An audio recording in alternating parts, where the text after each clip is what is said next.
विदुदरनिवारणेभ्यः स्वकर्मद्विभावना कुर्वन्तीभ्यः सुचरितपूर्णदेभ्यो नमो गुरुभ्यो गुरुभ्यो तद्विस्मृतसमगे पंचमी आचार्यकरण संदर्शे चित्सानुभवपुरेधुमाये सदा वन्दे कुर्वन्तु संजमेन तरन्तु संसारसायनं घोरं किन्नत्यष्टकं जन्ममरणं न पावेति ये नित्यं कृतवन्तो निर्दानाग्निहोत्राबला शक्कर्मावृतासपोदनदना साधुप्रिया साधव शीलप्रावरणागुणग्रहणा चन्द्रादियोगिका मोक्षद्वारकपाटपाटरगुणा क्रीडन्तु मां साधव गुरुवपांसुनो नित्यं ज्ञानदर्शननायका चारित्राणगम्भीरा मोक्षमार्गोपदेशका इच्छामि गंगेयाय नदी कामसुपुरस्तारोचिं संगनान संगंसन संकृतुकान पंचमी आचाराणा आयर्याम आयादि स्मराण उपदेशान उपध्यायान विरेणुपालयान सोसान सहनशन मंचिनी ओजेमी वंदामि नमोसामि दुर्गहो कमहो विलाओ सुगई गमनं समाय मरणं निर्गुण संपत्ति भूतमच्छि नमस्ते वर्धमानाय निर्भूत कलिलाकने सारोगानां त्रिलोकानां यद् विद्यादर्पणाय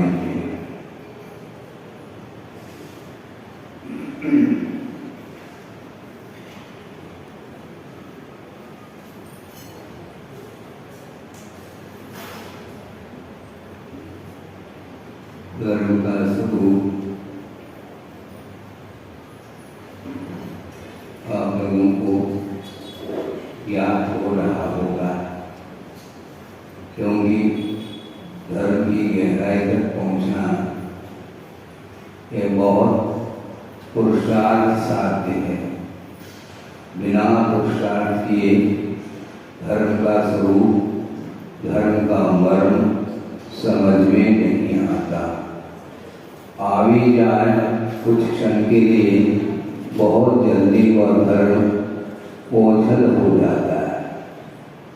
जैसे सूर्य की किरणों के माध्यम से पूरा जगत प्रकाशित होता है एक क्षण के लिए, और अगले पल में यदि मान लो एक छोटा सा बादल का टुकड़ा आ जाए तो वह पूरा पूरा जगत अंधकार के रूप में परिवर्तित हो जाता है। अंधकार का वैसा अंधकार नहीं लेना, किंतु प्रकाश का अभाव हो जाता है, और प्रकाश के अभाव में वह कोई भी वस्तु प्रकाशित नहीं हो सकती।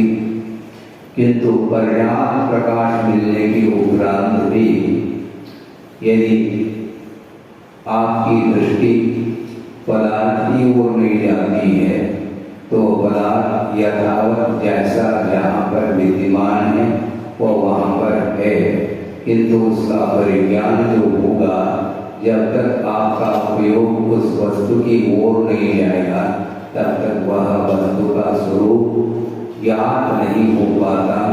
उसी प्रकार धर्म का स्वरूप 2-4 दिन में आप लोगों ने आगम के माध्यम से समझा होगा। समझने के उपरांत भी निरंतर आपका उपयोग उस धर्म की ओर यदि है तो वह आपका परिणाम भी धर्ममय हो सकता है, क्योंकि बहुत यह आगम की दृष्टि से सोचने से बड़ा विस्मय लगता है। और इसमें विस्मय की बात इसलिए नहीं है कि मोहजन्य जो संस्कार है वो संस्कार निरंतर आत्मा की ओर वो अपना वो प्रभाव डाल रहे हैं। मोह के संस्कार उसके कारण ही धर्ममय आत्मा का स्वरूप होते हुए भी वह अपने धर्म से वह वंचित है, जिसको आप लोग बोलते हैं कि जल में बीन प्यासा। अब यहाँ पर ये भक्ति चलता होती है, जल में रहे और फिर भी बीन प्यासा है, बिल्कुल ठीक है। क्योंकि जलपान यदि वह करता है तो उसकी वह प्यास बुझ सकती है, मात्र जल में रहने मात्र से प्यास नहीं बुझेगी। उसी प्रकार धर्म आत्मा का स्वरूप है, किंतु स्वरूप होते हुए भी स्वरूप निष्ठ होना भी बहुत अत्यंत आवश्यक है। क्योंकि धर्म से रहित कोई भी वस्तु नहीं, क्योंकि धर्मी है तो निश्चित रूप से उसका कोई न कोई गुणधर्म हुआ करता है। तो आत्मा का स्वरूप क्या है, आगम के माध्यम से आप जान सकते हैं, और आगम के माध्यम से जानते हुए अपने आत्म तत्व को उस आत्मा का धर्म में ही केंद्रित करने का पुरुषार्थ करते हैं, तो धर्म का स्वाद आ सकता है, नहीं है तो मात्र ज्ञान हो करके रह जाएगा। क्योंकि मैं बार बार कहना चाहता हूँ कि स्वाद अलग वस्तु है और मात्र जानना अलग वस्तु है। वह मिथ्या दृष्टि भी ज्ञानावरणीकरण के शोषण के फलस्वरूप अनेक प्रकार की वस्तुओं को वह जानता है, उन वस्तुओं को जानता है, इसलिए उन वस्तुओं का वह ज्ञाता भी है, किंतु ज्ञान रखने मात्र से उसकी विपरीतता नहीं मिट सकती। क्योंकि ज्ञान में ही विपरीतता है, इसलिए वह ज्ञान अज्ञान के रूप में परिवर्तित होता है। ज्ञान स्वयं अज्ञान के रूप में परिणत इसलिए होता है क्योंकि वह स्वरूप से हट करके वस्तु को जानने का प्रयास करता है। वस्तु समीचीन भी है, वस्तु असमीचीन भी है। ये दोनों तत्व, ये दोनों गुणधर्म एक ही द्रव्य में कैसे संभव है महाराज? इसलिए संभव है क्योंकि उसका परिणमन भिन्न भिन्न वस्तुओं की निमित्त को लेकर के हो रहा है। उस परिणमन की विवक्षा में जिस समय द्रव्य जिस भाव के साथ परिणत होता है, उस समय वह उसी रूप में तन्मयता को लेकर के रहता है। ऐसा भी सिद्धांत, द्रव्य सिद्धांत आगम में मिलता है। यानी धर्म स्वरूप आत्मा को ही धर्म कहा और अधर्म स्वरूप आत्मा को ही अधर्म कहा है। क्योंकि द्रव्य अपने आप में धर्म के साथ रहता है, तो वैभाविक जो धर्म है जिसको अधर्म की कोटि में रखा है, और जो स्वाभाविक धर्म है उसको समीचीन धर्म की कोटि में रखा है। इसलिए जीव द्रव्य का परिणमन जिस भाव के साथ होता है, उस समय वह उस भाव के साथ तन्मयता को लेकर के रहता है। इसलिए आपका उपयोग किस वस्तु में तन्मयता को लेकर के है, इसको जानना आवश्यक है। और वस्तुतः वही ज्ञाता माना जाता है। बहुत यह गहरा विषय है और बहुत लंबा चौड़ा भी हो सकता है, क्योंकि सूत्र जो होते हैं वे अनंत अर्थ को लिए हुए होते हैं। उसी प्रकार यहाँ पर गाथाओं के माध्यम से, श्लोक आदि के माध्यम से वस्तु तत्व का स्वरूप प्रकाशन किया जा रहा है। और लगभग 6-7 इस गाथा के ऊपर कितने प्रवचन हुए स्वाध्याय के रूप में आप जान रहे हैं।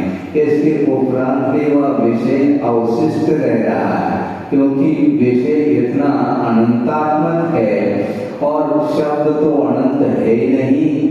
तो ऐसी स्थिति में भिन्न भिन्न उन्हीं शब्दों का प्रयोग करते हुए भी भिन्न भिन्न विषय को सूचित किया जा रहा है।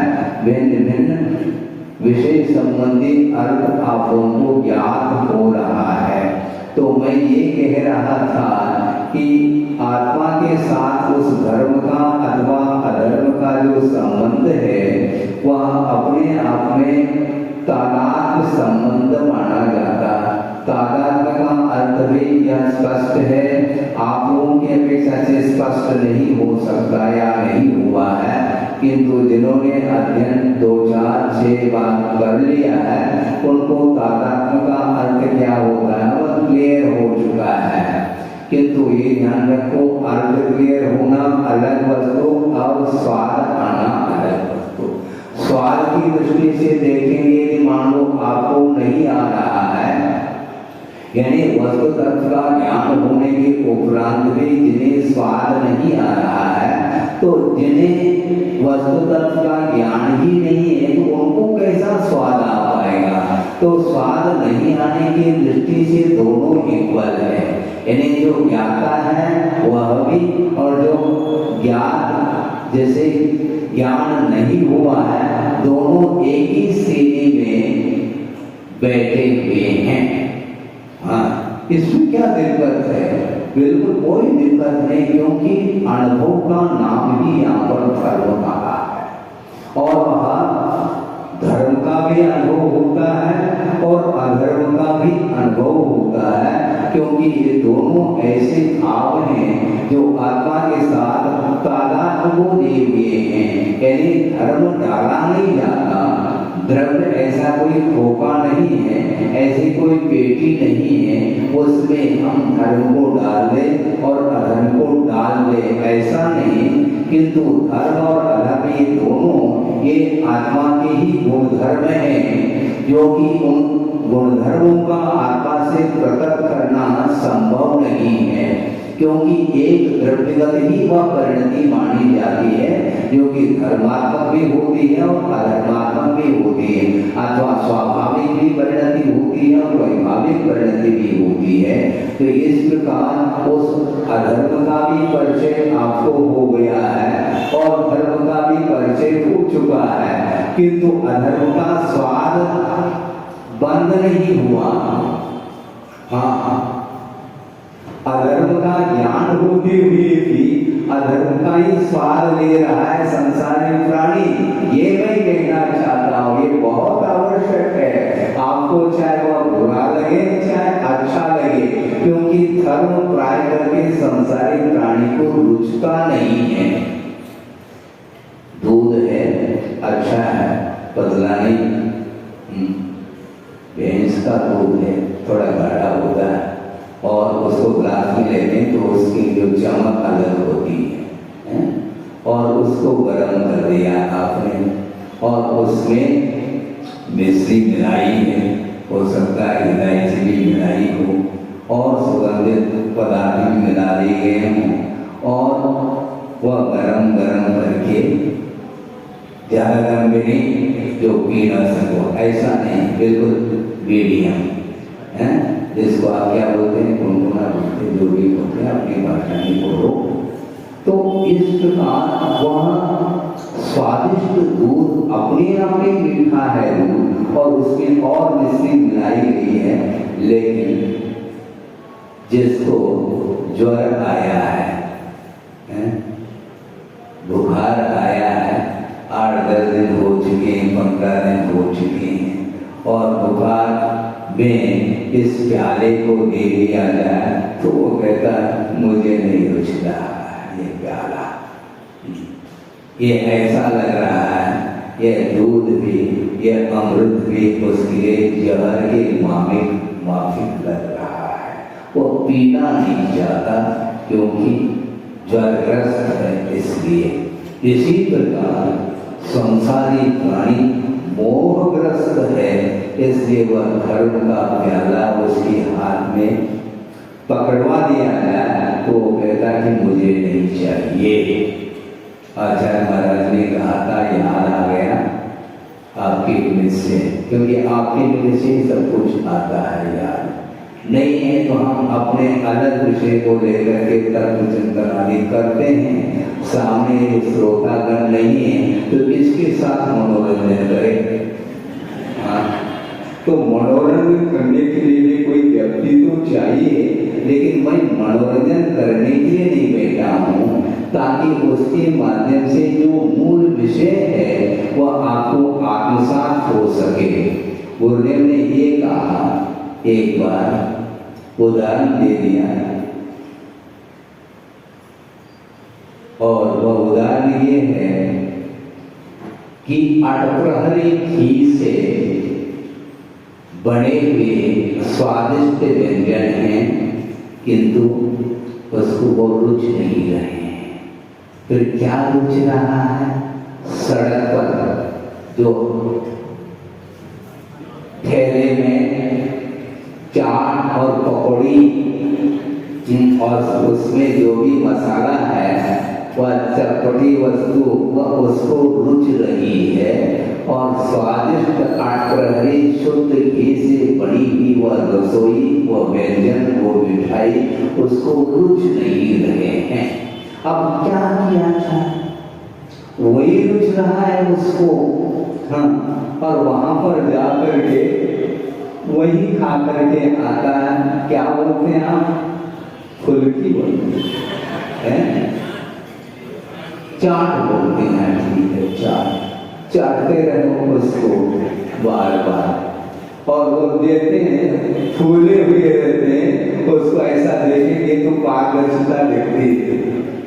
बाहर की वस्तु के देखने में आ जाए, जैसे आईने में वस्तु देखने में आती है, उसकी पुतली वह पतली है पर उसकी, और उसमें जो कुछ भी खटाई वगैरह डाल देते हैं, और आप जा रहे हैं तो आप रुक जाते हैं घंटों तक, क्योंकि स्वाद आ रहा है। इसको बोलते अधर्म का स्वाद जिसको आ रहा है, उसको हम धर्म परोसते हैं, बहुत कठिनाई होगी। इसलिए निरंतर अनंत काल से अधर्म का स्वाद लेता हुआ आया है। अब उसको धर्म रुचे, मंदिर में भी बैठा है, भगवान के सामने भी बैठा है, तत्व चर्चा अथवा उपदेश आदि सुनने के लिए भी बैठा है। इसके उपरांत भी उसका मन जा सकता है उस ओर, क्योंकि मन की गति बहुत अद्भुत गति है। आप तो यहीं पर बैठे हैं, किंतु आपका उपयोग अन्यत्र चला जा रहा है। इसलिए धर्म का मर्म हमें समझना है, तो धर्म का मर्म हमें नहीं समझाना, किंतु वस्तुतः अधर्म क्या वस्तु है इसको बार बार समझने की आवश्यकता इसलिए है कि अधर्म का स्वाद लेती हुई संसारी प्राणी अनंत काल व्यतीत किया, इसके उपरांत भी अधर्म को ही धर्म के रूप में स्वीकार करता चला जा रहा है। ये विपरीत मान्यता, इसी को अज्ञान बोलते हैं। इस अज्ञान को जब तक हम समाप्त नहीं करेंगे, कितने भी अच्छे शब्दों के द्वारा धर्म का स्वरूप समझा दिया जाए, वह धर्म का स्वरूप मात्र ज्ञात हो सकता है, स्वाद उसी का आ रहा है जो दिया जा रहा है। इसलिए जिस प्रकार के परिणाम उत्पन्न होते हैं, तदनुरूप ही उस द्रव्य का परिणमन भी होता है। इसलिए उस वस्तु के साथ वह तन्मयता का अनुभव करता है, इसी का नाम तादात्म्य होता है। इसलिए अधर्म का अधर्म रूप परिणमन इस जीव का अनंत कालिक परिणमन है। उसको समाप्त करने के लिए आप 5 मिनट बैठ करके सुनना चाहो, चखना चाहो, नहीं हो सकता। धर्म ही चकनाचूर हो चुका है, उसको कैसे चख पाएंगे आप? अधर्म के अलावा कुछ देखने में नहीं आता। धर्म दिखाई देता है? नहीं देता, क्योंकि वह धर्म देखने योग्य वस्तु नहीं, वह संवेदन करने योग्य वस्तु है, संवेदी है। इसी प्रकार अधर्म भी देखने में नहीं आता, वह भी संवेदन करने योग्य वस्तु है। भिन्न भिन्न इंद्रियों के माध्यम से संसारी प्राणी मोह कर्म के उदय के कारण तीव्र परिणाम करके उसमें अपने आप को स्नपित कर लेता है, और ऐसा मान लेता है मुझे आनंद आ रहा है। धर्म से स्नान करो, किसके साथ स्नान करना चाहिए? सोचो, विचार करो। मैं आ रहा हूँ प्रसंग आपके सामने दे रहा हूँ इसीलिए से कुछ, क्योंकि बहुत विराटता को लेकर के यह धर्म का स्वरूप है, और अधर्म के स्वरूप को भी अभी तक संसारी प्राणी ने ज्ञात नहीं कर। क्योंकि जानने का अर्थ अलग है, जिसको आप समझ रहे हैं कि मैं जान रहा हूं, किंतु आचार्य कहते हैं आप ज्ञाता है ही नहीं। समय अर्थात आगम होता है, महाराज हम तो आगम के ज्ञाता हैं, बिल्कुल ज्ञाता, किंतु आगम का ज्ञाता कौन हो सकता है, इसको बहुत अच्छे ढंग से श्रद्धान के साथ समझने का हमें प्रयास करना है। हमें प्रयास करना है, मैं आपके लिए नहीं कह रहा हूं, क्योंकि हमारी गति भी अभी इसी धरती पर है, इसमें हमें और समझना है, क्योंकि संसार का प्रभाव बहुत जल्दी पड़ता है, क्योंकि संसार से हम बाहर नहीं उठे, अभी इसी संसार में रह रहे हैं, इसलिए संसार का प्रभाव साधन के ऊपर भी पड़ सकता है, पढ़ने में कोई भी संदेह नहीं है, क्योंकि साधना में जब तक प्रौढ़ता नहीं आती तब तक वह वस्तु का स्वरूप देखने में नहीं आता, और जो कुछ भी देखने में आता है वही मेरा स्वरूप इस प्रकार मान करके उस वस्तु के साथ, उस पदार्थ के साथ संबंध स्थापित करने का भाव भी जागृत हो सकता है। इसलिए हमें अलर्ट होना है। तो आगम का ज्ञाता हम हैं। कल परसों भी कहा था, प्रसंग के अनुरूप हम कहते ही चले जाते हैं, बार बार उसी प्रसंग को इसलिए लाते हैं, लाने के उपरांत भी उस ओर हमारी दृष्टि नहीं जा पा रही है। हाँ महाराज वही प्रसंग दे रहे हैं, प्रसंग देना अनिवार्य है। मैं इसलिए कहना चाह रहा हूं कि विद्यार्थ के उदय के साथ भी वह पदार्थ को जान रहा है, मिथ्या दृष्टि उसके पास भी आगम का ज्ञान है द्रव्यसुद्ध के अपेक्षा से, तो उसको हम आगम का ज्ञाता माने? बोलो, नहीं मान सकते। क्यों नहीं मान सकते? कोई कहेगा तो क्या उत्तर देंगे? आपको उत्तर देना है, हमारा अभी थोड़ी उत्तर देंगे बिना माइक के। हाँ ठीक है, आपके पास भी हम माइक सेट कर सकते हैं, कभी भी उत्तर दे देना।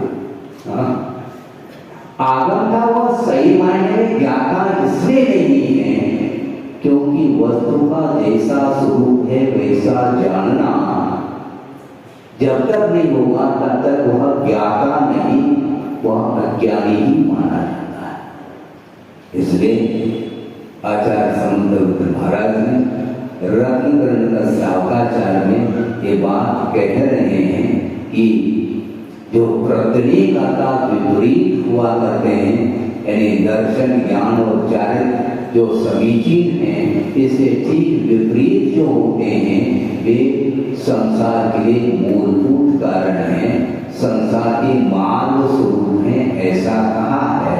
इसलिए संसार मार्ग से जो नहीं होकर उठ रहा है वह आगम का ज्ञाता हो कैसा सकता है?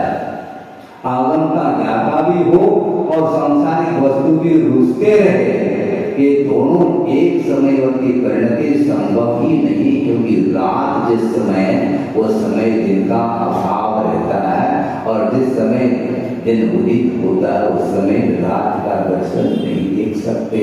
उसी प्रकार यहाँ पर सांसारिक पदार्थ यदि रुच रहे हैं तो वह आप आगम के ज्ञाता नहीं है, यह सिद्ध है। श्रद्धान अलग वस्तु, श्रद्धान भी रखना चाहिए, और श्रद्धान होने के उपरांत कम से कम सही दिशा की ओर कदम पड़ना चाहिए, तभी आप आगम के ज्ञाता वस्तुतः कहलाएंगे। राजा क्या कहना चाह रहे हैं? आ रहा हूं मैं विषय को, उसी विषय को सामने रखना चाहता हूं कि आप समाज में रहते हैं, आप सामाजिक प्राणी हैं, ठीक है? आपकी मित्र मंडली होगी, है क्या नहीं? है महाराज। तो शत्रु की भी मंडली होगी, क्योंकि यदि मित्र मंडली है तो ठीक उसका जो अपोजिट जो उसकी पार्टी है वो अपने आप ही शत्रु के रूप में रहित होती है। इसलिए आप मित्र मंडली के बीच में बैठे हैं इसलिए आप ज्ञाता नहीं है वस्तुतः। क्यों? क्या महाराज आप क्या कहना चाह रहे हैं? क्योंकि वस्तुतः मित्र कौन है? कोई परिचित व्यक्ति आ जाता है, मन प्रफुल्लित हो रहा है, इसका उसको किस रूप में आपने ग्रहण किया? हम पूछना चाहते हैं। कोई भी आ जाए इसमें शामिल हो जाए, धर्म सुनने के लिए सभी शामिल हुए हैं, तो हम ये पूछना चाहते हैं सामान्य रूप से किसी व्यक्ति विशेष को संकेत नहीं देते हुए, किसी व्यक्ति विशेष को हमारा कोई इंगन नहीं है, हम किसी को इंगित नहीं करना चाहते हैं, किंतु सामान्य रूप से ये पूछा जा रहा है, कोई भी परिचित व्यक्ति आता है तो आपका मन प्रफुल्लित क्यों होता है?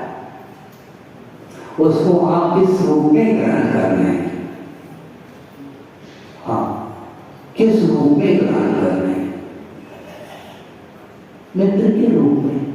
वह मित्र है क्या? धर्म मित्र है, ये कहा है। धर्म को बंधु कहा है।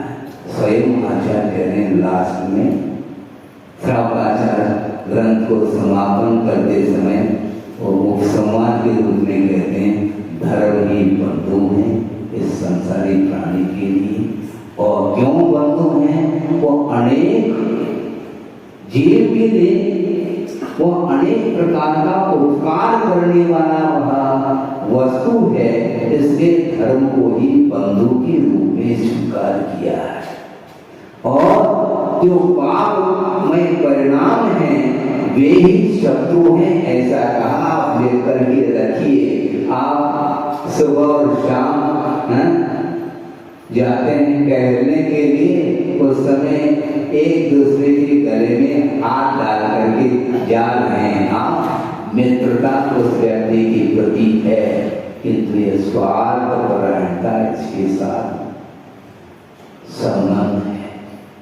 हाँ, जब तक उस व्यक्ति के साथ आपका विचार आचार जो भी है यदि साम्य है तो आप गले में हाथ डालने का प्रयास करेंगे, किंतु जिस समय विचारों में अंतर आ जाता है फिर वह गले में हाथ डाला हुआ है वह दबा नहीं सकता है। हाँ, वह शत्रु के रूप में आ गया।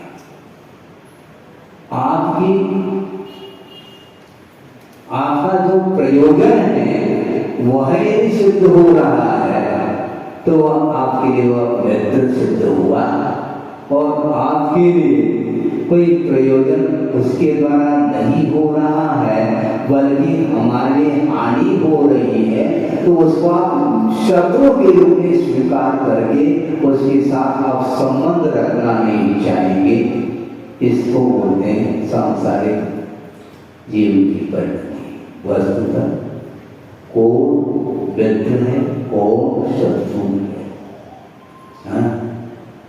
पाप क्रिया निवृत्त लक्षणम सम्यक चारित्रम, ऐसा टीकाकार बोल रहे हैं।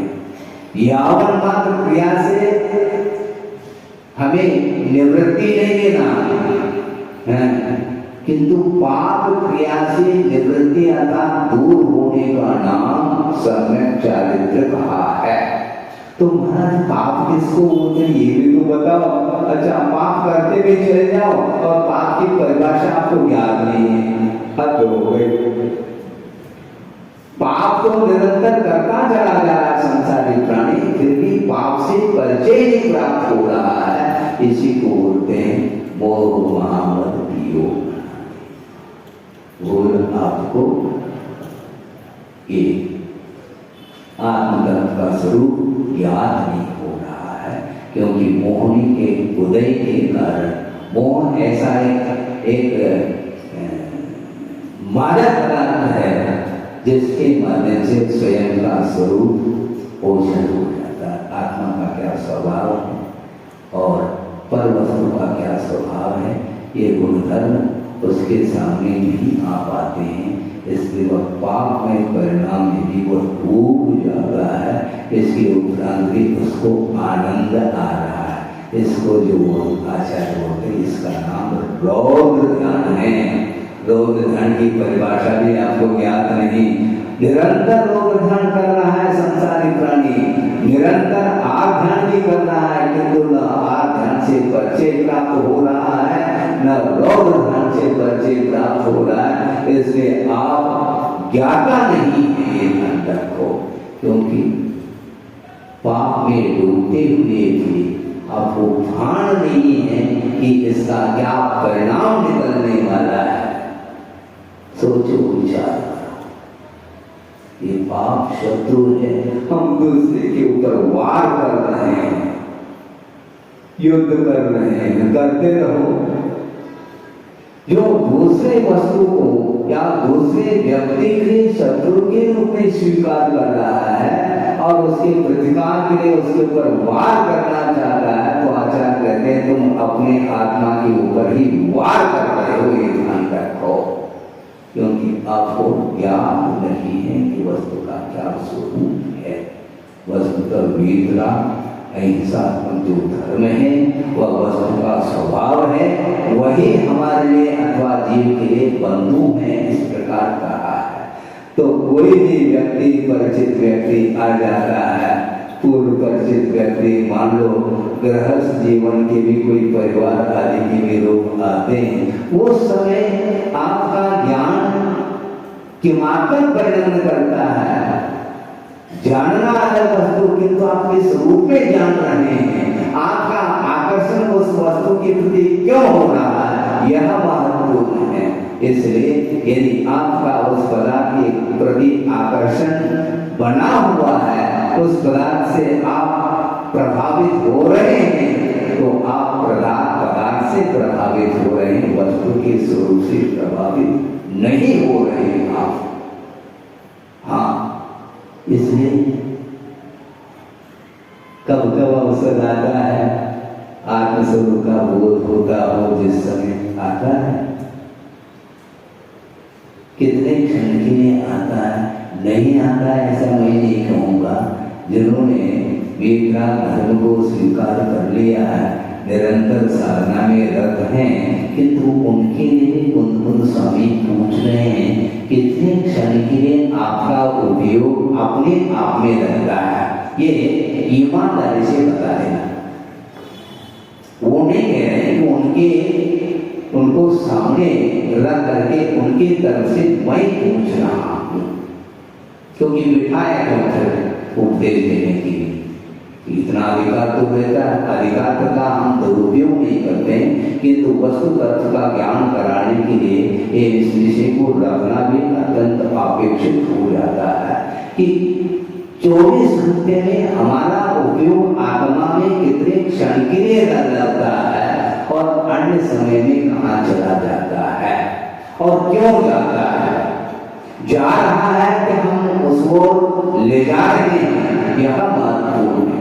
जाना अबुद्धिपूर्वक अलग वस्तु, किंतु बुद्धिपूर्वक हम पूर्वकानुस्मरण करते हैं तो निश्चित रूप से आत्म तत्व आपके उस समय ओझल हो चुका है, इसमें कोई संदेह नहीं है। इसलिए पाप में जो परिणाम है उनका संबंध आत्मा के साथ तादात्म्य है, इसलिए वह वस्तु का वही शत्रु है, सामने वाला शत्रु हो ही नहीं सकता, क्योंकि मुझसे वह एकदम पृथक है। पृथक व्यक्ति कभी भी न शत्रु हो सकता है वह न मित्र हो सकता है। व्यावहारिक भूमिका में आप कह दो बात अलग है, किंतु निश्चय नहीं की विवक्षा में अपने आत्मगत परिणाम ही यदि अधर्मात्मक है तो शत्रु के रूप में है, और यदि धर्ममय परिणाम है तो हमारे लिए मित्र के रूप में है। इस प्रकार स्वीकार करने के लिए आगमकार कह रहे हैं। आप स्वीकार करो अथवा न करो यह आपका विषय है, क्योंकि आपका परिणमन आपके अधीन है और मेरा परिणमन मेरे अधीन है। किंतु स्वतंत्र परिणमन करता हुआ भी संसारी प्राणी समझ नहीं पा रहा, उसकी स्वतंत्रता बरकरार बनी हुई है। इसके उपरांत भी अन्य वस्तुओं के साथ जो आलंबन, उसके साथ संबंध जो जोड़ने का जो भाव रखता है उसको वह समाप्त नहीं करना चाहता। इसलिए आत्मा का ज्ञान होना खेल नहीं है। वह श्रवण के लिए भी बहुत दुस्साध्य है, कष्ट साध्य है, अथवा वह दुर्लभ है, ऐसा कहा। आसानी से वह प्राप्त नहीं किया जा सकता, क्योंकि नवरेण सुलभो विहंतस्। वह एकत्व विभक्ति की जो कथा है वह सुलभ नहीं है, किंतु काम भोग और बंध की कथा तो संसारी प्राणी को सुलभ है, और प्रत्येक संसारी प्राणी के लिए इसलिए सुलभ है, अनंत काल से वही कार्य करता आया है, उससे परिचय भी प्राप्त किया है, सुना भी गया है, बार बार उन्हीं वस्तुओं का आलम्बन लेकर के अनुभव भी किया है, इसलिए संसार का ही अनुभव करता चला जाता है। इसलिए सांसारिक वस्तुओं के संबंध से राग का जो अनुभव होता है उसमें दुर्लभता नहीं, किंतु वह सुलभ है। रात के 12 बजे भी आपको उठा लिया जाए, अब जिस वस्तु को चाहेंगे उसी वस्तु को आप लेंगे, इसमें कोई शक नहीं। किंतु आत्मा का स्वरूप ज्ञान कराने के उपरांत भी उससे कोसों दूर होता चला जाता है। ये क्यों हो रहा है, क्यों मत पूछो, तर्क से स्वभाव रहता दूर, क्योंकि ये स्वभाव है। स्वभाव का शुद्ध स्वभाव नहीं, किंतु रागादिक भावों का भाव उत्पन्न होना एक वैभाविक स्वभाव है, किंतु अपने तो स्वभाव है। और एक वैभाविक स्वभावों का जो संबंध है वह तादात्म्य संबंध है, उसके साथ भावों का संबंध हमेशा अनन्य संबंध हुआ करता है। और ये जो भाव जो उद्भूत हो रहे हैं ये पर वस्तुओं के साथ संबंध स्थापित करने से ही हो रहे हैं। इसलिए धर्म का बोध प्राप्त करने के लिए पाप का परिचय भी करना अनिवार्य सिद्ध होता है, क्योंकि वस्तुतः वही शत्रु के रूप में उपस्थित है। हाँ, कौन उपस्थित है? पाप। तो पाप का स्वरूप क्या हमारा तुम्हें पूछ रहे हैं, इसे कहना चाहता हूँ। आचार्य ने बहुत अच्छी पंक्ति दी है, अच्छी बात, यथार्थ स्वरूप का उन्होंने वर्णन उन पंक्तियों में किया है कि पाति रक्षति आत्मानं, जो आत्मा की रक्षा करे वह पाप है। हाँ, अभी पूरे वाक्य नहीं हमने बोला। पाति रक्षति आत्मानं शुभात् धर्मात् हुआ, जो धर्म से आत्मा की रक्षा करे अर्थात धर्म की ओर जाने से जो रोकता है उसका नाम अधर्म है, उसी का नाम पाप है, ऐसा कहा। अब तो कम से कम बात की परिभाषा से परिचित हो जाओ, नहीं तो शाम को पुनः पूछने लग जाओगे महाराज पाप का क्या स्वरूप है। रात में जो ना कथा बाची गई रामायण, और सुबह उठ करके फिर पूछ रहा क्या राम के लिए सीता, हाँ सीता राम के लिए कौन है, ये क्वेश्चन हो गया, प्रश्न हो गया। तो इस प्रकार रात दिन धर्म की चर्चा कर ली, रात दिन अधर्म की चर्चा भी कर ली, किंतु अधर्म और धर्म में क्या भेद है यदि ज्ञात नहीं होगा तो उसको हम समझाना बहुत कठिन हो सकता है, होता है। इसलिए पाति रक्षति आत्मानं धर्मात्, जो धर्म से आत्मा की रक्षा तो हो रही महाराज, धर्म से रक्षा हो रही और धर्म के साथ संबंध जुड़ रहा है, इसलिए वह हमारे पाप वरदान सिद्ध नहीं होगा, किंतु अभिशाप सिद्ध होगा, क्योंकि वस्तुतः वही शत्रु के रूप में विद्यमान है।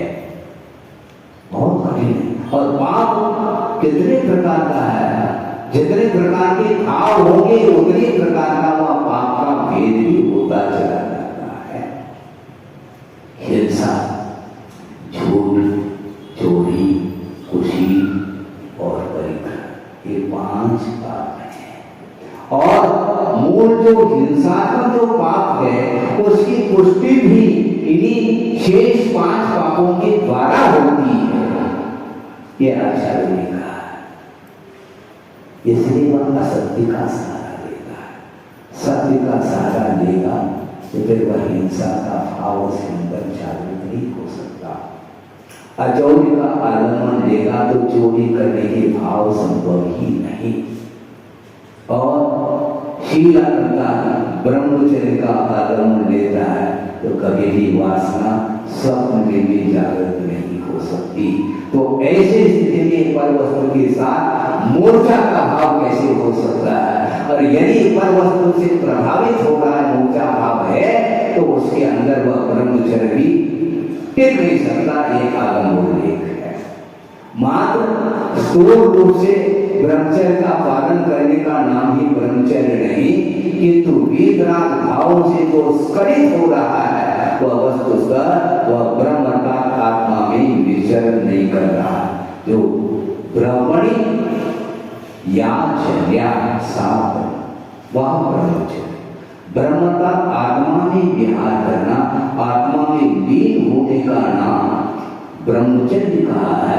इसलिए कोई भी पदार्थ को हम उपयोग का विषय बनाते हैं तो मात्र उपयोग का विषय बन करके रह जाए कोई बाधा नहीं, किंतु यदि मानो किसी भी चेतना चेतन पदार्थ से आपका उपयोग प्रभावित हुआ है तो वह आपका ज्ञान समाप्त हो गया। वह आत्मज्ञान नहीं माना जाता, बल्कि पर वस्तु का भी सही ज्ञान नहीं माना जाता। सही वस्तु का बोध करना आप करिए, पुरुषार्थ करिए, आपके लिए बहुत समय है। क्योंकि जो कार्य अंतर्बोध में हो सकता है वह कार्य अनंत काल से भी नहीं हुआ।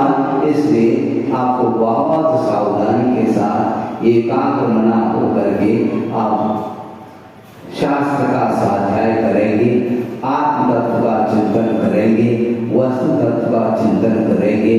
अन्य वस्तुओं के प्रति आपका उपयोग यदि जा रहा है तो उसको जाने से रोकने का पुरुषार्थ यदि आप करते हैं तो आपका संबंध धर्म के साथ है, ऐसा माना जाएगा।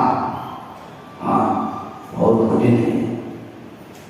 जलने की प्यासा में सोचता था पहले शुरू में आया, जलने की प्यासा क्यों करें समझ नहीं आया, क्योंकि बीच तो रात में जल नहीं तैरता रहता है, फिर भी प्यासा का अर्थ वह पी ले तो प्यास बुझेगी, नहीं है तो नहीं।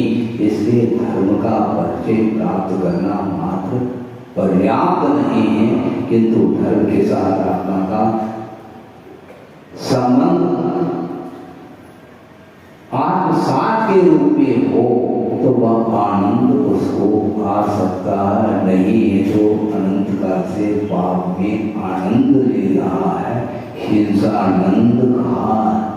और हिंसा का अर्थ क्या, इसके बारे में हम रामायण खोलेंगे क्योंकि बहुत लंबा चौड़ा विषय है। एक यदि कोई बिंदु ले लेते हैं तो उसका इतना विस्तार हो सकता है आगम के माध्यम से, उसके बिना भी हमारी आंखें अर्थात संसारी प्राणी की आंखें खुल नहीं रही है। खुल नहीं रही, इसका आंखें आ गई क्या? ऐसा नहीं, अभी अखबार में वही चल रहा है, जिस किसी को भी देखो और चश्मा लगा रहा, आंखें चिपक रही बताते हैं,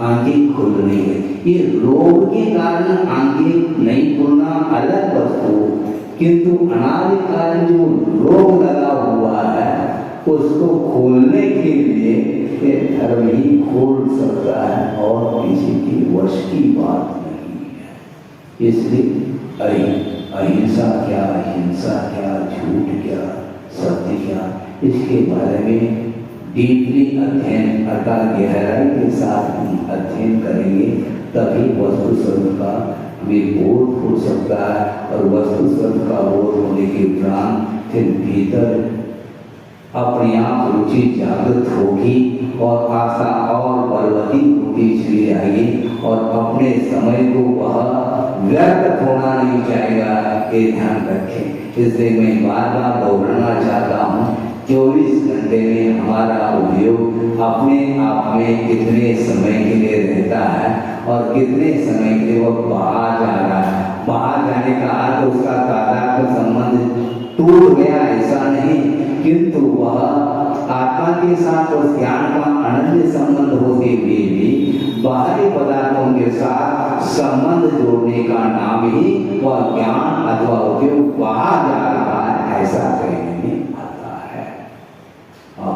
पर बैठे और मीलों दूर, हजारों किलोमीटर दूर आपका कोई संबंधी है तो वह संबंध जुड़ा हुआ है। और मान लो शोर हो जाता है तो आपको शोर लगता है, और कमी हो जाती है तो आपको सूतक लग जाता है। आपको ये क्यों? आपसे वहां 1000 किलोमीटर दूरी पर है और सामने जो व्यक्ति बैठा है आपके अड़ोस पड़ोस, उससे भी वह व्यक्ति 1000 किलोमीटर दूरी पर है, लेकिन उसको सूतक क्यों नहीं लगता? आप पूछना चाहते हैं।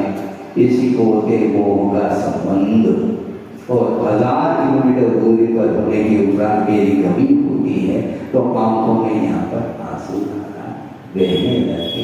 इसको बोलते मोहजन्य संबंध है। इसके पर पदार्थ के प्रति संबंध यदि है तो आत्मा का बोध नहीं हो सकता। इस कालिका का, इस पद का, इस चरण का आशय है। और इसी में से कितना और विषय निकल सकता है हम नहीं कह सकते हैं, क्योंकि वस्तु तत्व का स्वरूप वह अनंतात्मक हुआ करता है और अनेकांत के माध्यम से हम वस्तु तत्व का बोध कर सकते हैं। समय समय पर यथा समय जो भी विषय और निकल करके आएगा उसके लिए आगम के ही आधार से हम चिंतन करने के लिए और पढ़ने के लिए अवसर देंगे और उसके माध्यम से ही अपने आत्मा को भी पवित्र बनाने का पुरुषार्थ करेंगे। निश्चित रूप से आत्मा का कल्याण हो सकता है। वो इस पवित्र भावना के साथ अहिंसा परमो धर्म की जय।